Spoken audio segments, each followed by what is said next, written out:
We're back in the bedroom. That's not meant to sound dirty. Okay, let's try this. Hi, my name is Jamila, and you clicked on this video. And that's interesting. I don't really know what to say. Hi, my name is Jamila, and I'm sitting down and we're in my bedroom, which means this is just gonna be me talking again. So if you don't want to hear it already, just skedaddle on out of here. I'm just gonna chit chat. Honestly, I don't even have like a long unnecessary intro for this video. Let's just hop right into it. We are talking about bravery. And if you see me looking at my phone, it's because I actually used my Notion account and like wrote notes. Haven't done that in a minute, kind of crazy. So I really wanted to make this video because I consistently get told that I am brave because I moved to a different state by myself. And like, thank you. I appreciate that. I didn't really think of it as brave. I thought of it as just like, I'm trying to get away from my hometown and grow as a person. And I've consistently been traumatized here and I can't do that anymore. One thing that I've learned since moving to North Carolina by myself over a year ago is that with bravery comes survival. Because all I've ever known prior to moving to North Carolina is like retail, and then what got me here is a job outside of retail. That was like something that I wanted to do. We've talked about it before. I'm not gonna get into too much detail with it. I had like an established routine before I moved here. I had an established group of like, well, I had a friend, and then I had like, you know, in retail, your coworkers become your family, but there's always drama there. And I don't know, it was just a very predictable life, and it was sad, and I was not having a good time, and I wanted to escape the predictability and actually try to like do something with my life, have a career that wasn't retail or fast food. Although at this point in time, we're about to go back. As I'm going into essentially my second year of living here, probably my last year of living here, if we're being completely honest, I am just thinking about like how, you know, brave I was to move here and how I essentially have to be brave again to move on to the next step and the next phase. And I don't know really where or what that is, but I don't know. I'm not like scared because I know at the end of the day, at some point I'm gonna leave this earth, and whether I leave the earth doing things that were fun and that provided me the independence and the freedom that I wanted and the creativity or whatever the case may be, like I was able to do it. I was able to say that I could see some life and explore some things and pretend to be a California local for a week or pretend that I was a New Yorker for a couple of days. Like I can say these things. Well, I can't say them because I'll be dead. But like somebody could say them at my funeral or wherever I decide. I don't know, I haven't really gotten there yet. Cremation, the ground, we haven't quite figured it out. But I don't think of it as bravery necessarily, and I think it's just because I have that thought process. However, going back to what I was saying, again, with bravery comes survival. And there are 5 areas that I want to talk about as far as just like the problems that I'm having with being brave. You know, I told myself I was gonna stop drinking and consuming sugar because I'm breaking out so bad. It's scary how bad I'm breaking out. And then I went and ordered a Twix mocha, and like, it's so good. The first one's like relocation, and I didn't really know what to like name this as far as like just the physical place that you're in. So I was so ready to get out of Tennessee. I never really saw myself growing in Tennessee, and I wasn't growing in Tennessee. I had to leave to grow the heck up. That was loud. That was rude. That was loud. My previous apartment, which I've, you know, shown you in a video before, it like is a place that I didn't see before I decided to rent there. There were so many things. I had like a month to figure everything out. I didn't really quite figure out or think about how I was going to like live there, and not just like live as far as like having an apartment to rent or a place to live, whatever the case may be, but the cost of living. Like now that I have been here for a period of time, I'm like, the cost of living, especially like today, is something that has to be taken like considered or taken into consideration as far as like, I'm gonna up and move and disappear somewhere else. But in my desperation to get out, I didn't realize how good or bad an area was until I got there. And that's definitely been the case in North Carolina. It's definitely not a bad place to live. It's just definitely not a place for me. With Cary and Raleigh, it's talking about this whole cost of living situation. Cary is the most expensive place in North Carolina to live. Cary, Chapel Hill, all of it. The triangle is crazy expensive. There was a lot to do because Raleigh is the capital of North Carolina. However, where I live now, it's, okay, how to explain this? And I might have said this in a video previously, but I might not have included it. I might have said it on the podcast. I know I've said this before, but I'm just gonna say it again. The only good thing about where I live now is literally my apartment. I walk outside and I'm like, So I moved from Raleigh to where I am now for the cost of living, but the cost of living is so low because of the culture, we'll say, of the area. At the same time, I hate saying that because there's so many more Black people here compared to Raleigh. Raleigh definitely it was a culture shock for me because there were a lot more Black people than I was used to. There was also a lot of like Indian people, people of Asian descent, various Asian descents. It was a big, not melting pot necessarily. There's a lot of diversity, but it was still very white. And now I'm in an area where there's a lot more Black people, but like there is still such a big contrast between the Black people and the white people. Like there is a division, there is the racism, like it is all just like there and present, but it's like a different way of experiencing it. And I don't even know how else to explain that. So you don't really learn about how good or bad an area is until you actually live there. Yes, it's one thing to be brave as far as like traveling by yourself, but to actually like relocate yourself into a new city where you don't know anybody and you hate where you live, you hate your environment, it's tough. Second thing with just like bravery and the problem that I have with it. The category is mental health, and it's like, yeah, I am so lost, which is apparently normal for being in your 20s, and I think it's tough to be lost with just everything. And not only are you like just lost with everything, and then you're like in this new place and you have no one to talk to about it, but we'll get to loneliness here in a minute. I knew going into my 20s that there would be a lot of figuring yourself out. Who are you really? Blah, blah, blah, blah, blah, blah. But even with knowing it, it doesn't make it easier to like navigate and to honestly accept. I definitely think that part of what makes mental health such a struggle with being brave and the decisions that I've made is A, the state of the economy, and B, just not knowing what I really wanted to do with my life and just like career-wise. I know now what I want to do career-wise. I want to be boring Betty so bad. Let me file these papers, bro. Give me that telephone. I will put on my phone voice. I will do what I gotta do to just sit at a desk and essentially do nothing, because I want to save my creative energy for myself. One thought that I had when working on this and just thinking about this video and everything I wanted to say, and this is such a like, this is something that I definitely said in my last video, but I just said it after I had gotten the notification that I went over my credit card limit, which was so sad. And with that, and I didn't say it in the video because that video was like 4 hours worth of footage that I chopped down into 18-ish minutes, almost 19 minutes. I literally went over my credit card limit buying stuff for these ungrateful students.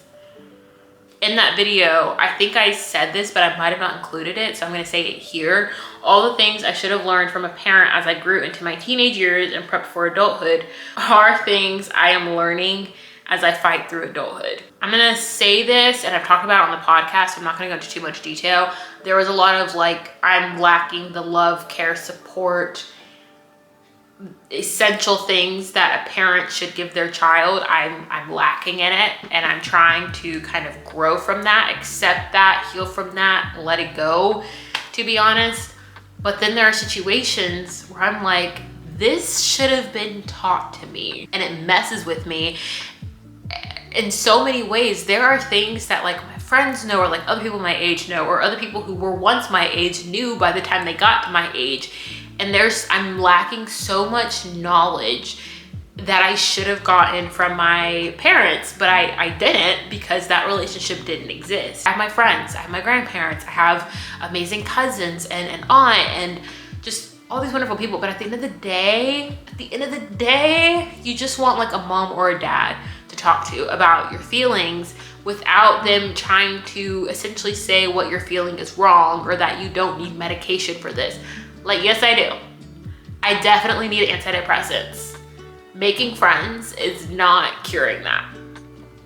Speaking of which, let's get into our third topic, which is loneliness. When I lived in Raleigh, I made a friend, and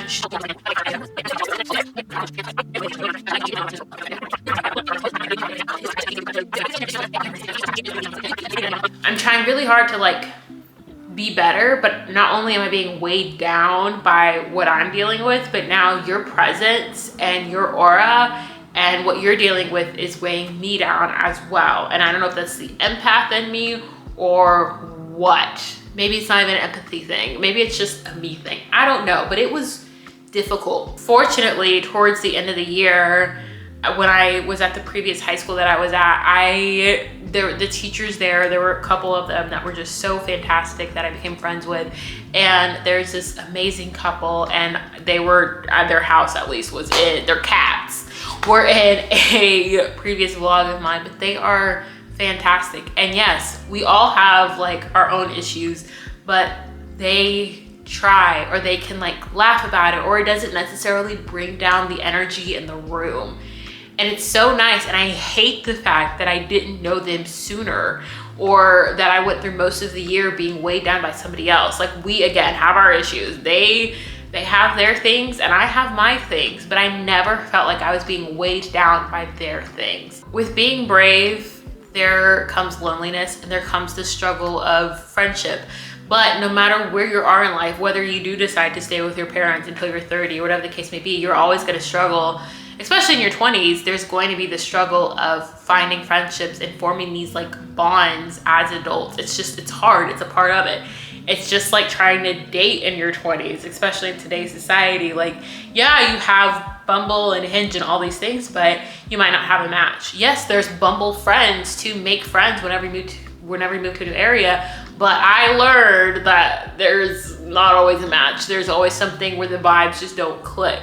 Okay, so another problem with like bravery is especially just like moving somewhere and not knowing anybody or not knowing anything, not being prepared for adulthood, is finances. I owe almost $1,000 in taxes, which I've talked about this and I've cried about it, and everyone's like, oh, well, I owe $2,000, I owe $3,000, and I'm like, that's normal for you, apparently, according to these conversations I've had.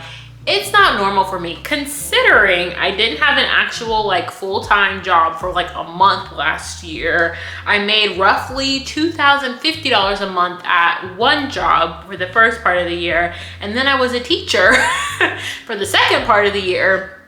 Wrote off all of my teacher expenses, which was almost $1,000. The fact that I spent almost $1,000 on my previous group of students pains me, like actually pains me.